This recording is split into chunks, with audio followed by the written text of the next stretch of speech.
Bonjour à tous, aujourd'hui je vous propose de faire un barbecue. Vous êtes nombreux à l'apprécier l'été, surtout pour faire des grillades de viande, côte de bœuf, merguez. Donc aujourd'hui, pour changer de recette, je vous propose d'aller à la Grille Academy, une école de cuisine spécialisée dans le barbecue.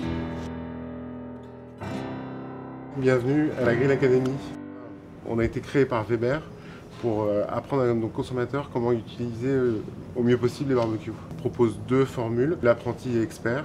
Dans une, on va faire entrée-plat et dans l'autre, on va faire entrée-plat-dessert. On a trois énergies, on a gaz, charbon et électrique. On va commencer par celui-ci. Alors celui-ci, c'est un gros, mais on peut en avoir des plus petits. On a trois gammes de barbecue à gaz. Alors l'avantage, Vincent, c'est que justement les flammes ne sont pas en contact avec les aliments grâce à cette... À la barre favorable. Elle est posée sur les brûleurs.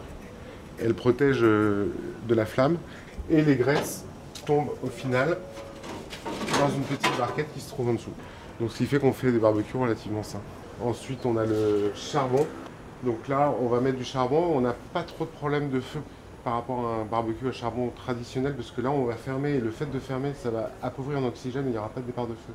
D'accord. Et comme vous le savez c'est le feu qui est dangereux au barbecue, c'est pas la braise.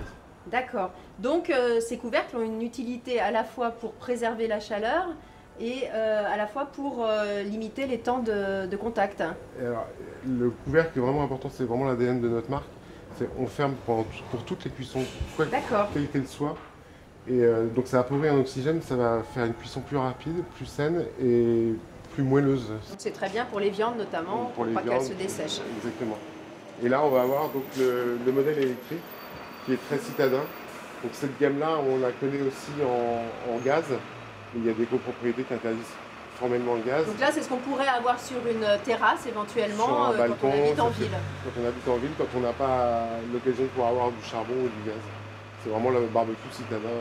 Et ça, c'est pareil, on va l'allumer, il est très puissant. 10 minutes, un quart d'heure après, on peut commencer à cuire. Est-ce que, au plan gustatif, ça change beaucoup entre les différents barbecues que vous nous avez présentés? Les trois énergies sont exactement pareilles. Ce sont des vrais barbecues, c'est pas un vulgaire grill.